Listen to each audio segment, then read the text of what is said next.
Greetings, this is I, Dracovin, your Lord and Emperor here at the Dracovin Empire, and welcome one and all. Whether, of course, you are joining me over on Twitch side or joining me on YouTube side, hey everybody, remember you guys on YouTube, like, subscribe, ring the bell, all that kind of stuff, to keep the dog out. My question is today, has any of you played a Wayang? Because that's the ancestry we're talking about today. And the interesting thing is, we don't have Wayang in 2nd edition. Sort of. In 1st edition, we had stats for playing one. In 2nd edition, there is a entry for a enemy one in Bestiary 3. And we don't know where they necessarily stand post the remaster project, but it's going to be assumed since it was Bestiary 3, it is kind of more their own thing that Paizo developed. It's going to exist in what form? And I do have 3 images here. The first image is, I gotta be honest, it's a weird-looking image that doesn't really show them off very well. And then the other 2 I like better, and I think are more recent images for the Wayang. I think they have been, like many ancestries, developing more. Anyway, let's start with where I always start with these videos, and I like to, of course, shout out sources. Because I'm going over some information, but you can do greater research on your own if you really want to deep dive into their actual mechanics and, you know, how it is to play them.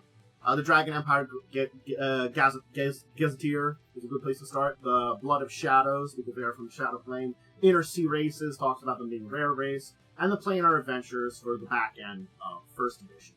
Again, Bestiary 3 from 2nd edition does have a enemy version of it, but I didn't mention it because it doesn't really give you anything new. It's just their version. So that's what the original art of them were. And they are a humanoid race that had migrated to originally TNZ from the Shadow Plane and did this during the Age of Darkness. So post-Earthfall, the world is covered in like ash for a long period of time, or, you know, from a big meteoric fall, plunged into darkness. These beings arrive. When you look at them, they're short, lean humanoids, similar size to gnomes. Their eyes are yellow-white, their hair is stringy and slithering. They have sharp features and skin tones ranging from twilight plum to deep black. Tattooing and ritual scarification from a young age are common among them. Okay. Now, I'm going to switch to a image here. I like this one a little bit better. This is more 2nd edition. If I got one in between.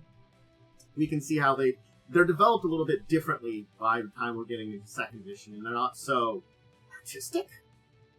Yeah. So yeah, we know that it was early in the Age of Ashes.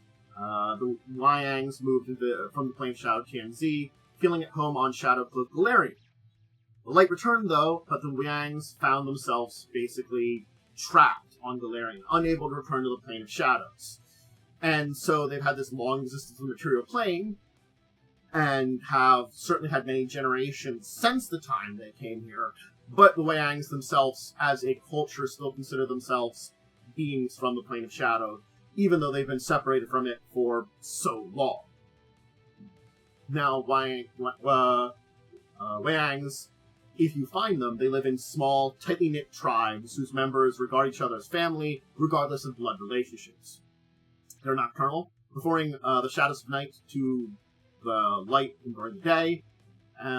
And they are kind of almost seen as a little creepy for other species. Because they are strictly nocturnal. They will be out and about and have all their activities at night, and it will be kind of resting during the day. They are on an opposite schedule than the majority of other humanoids.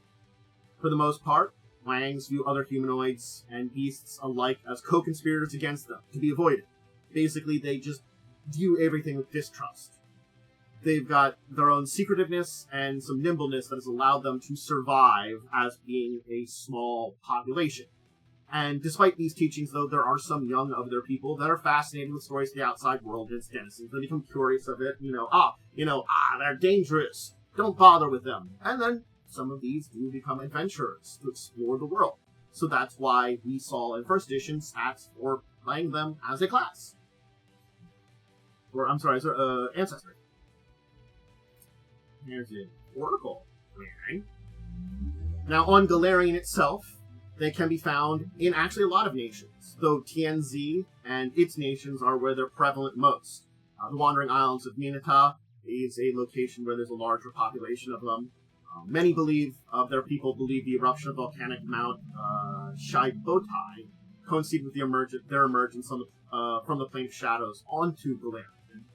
And as such, they can be found across the Shiobeka Islands that were formed by this eruption.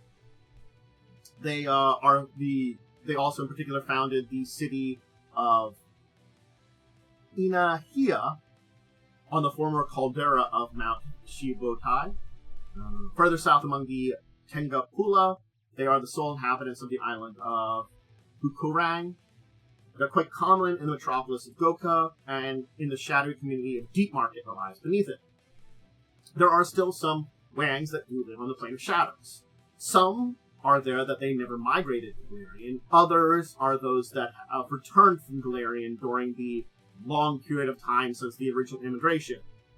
Those that are either directly from that group or kind of descended very closely from them do feel a little more isolated upon the Plane of Shadow because, just like they did on the material plane, because they became used to another world. It was some time before they returned. They kind of separated out from their small population that remained on the Plane of Shadows. Now, most of them, if they are religious, are patrons of Lao Shupo.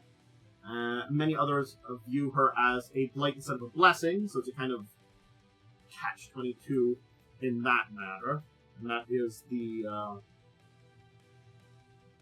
TNZ goddess, rat goddess, old woman rat. And some adhere to the philosophy of the dissolution.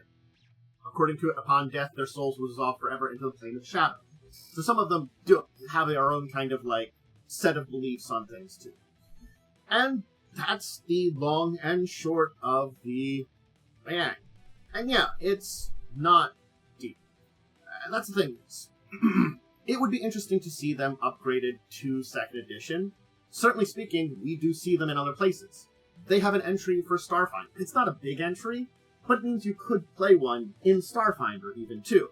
And yeah, if you're playing 1st edition, sure, you can play one, but it would be nice to see us have this update in 2nd edition for them at some point in time. They seem to have developed more as 1st edition came along, as you could see with the art style. The initial art piece, which I showed off, which is their first, I think one of the earliest depictions, is very stylized and kind of strange and monstrous. And yeah, they have a little bit of that even when we go to their further forms. But in the other 2 pieces that we see, which are official art of them, they are much more well-developed and much more appearing as a humanoid species. Yes, again, they have those sharp tones, but the exaggeration that I think was initially in their creation has gone away. And I think that's a lot of things with a lot of ancestries and creatures that exist in Pathfinder as it is. They've developed these beings more and more as we've gone on in time. It's kind of when I talk about things in a lot of ways, too. For all these ancestries, we see that. So, again, I would like to see maybe more of a playable update for 2nd edition. That'd be neat. They're an interesting group. They're maybe not the top tier or popular, so who knows if we actually will see them or not. But we did get a version of them in Bestiary 3, and that's why I think we're not going to get any kind of, removal or super major changes for them. They will be there. It's just, post-Bestiary 3, we might not see a lot. Maybe unless we've got an adventure in TNZ, or somewhere in TNZ that they would be at. Hard to say. But we'll leave that out there for this episode. So YouTube people, I hope you enjoyed. We'll be ending for you. I'll keep following along a little longer. For Twitch folks, you guys can always check me out live. Tuesdays, Thursdays, Fridays for the tabletop stuff. Thursdays is my thing, Pathfinder things. Live play Pathfinder 1st Edition on Wednesday evenings at 9 p.m. at EST times, and discussing tabletop on Saturdays. And I have social media linked below, and that's all the shoutouts I can do. Hey everybody, just those comments about Wayangs, and until the next time, let me chat about this. I bid all of you out there a deep and one farewell.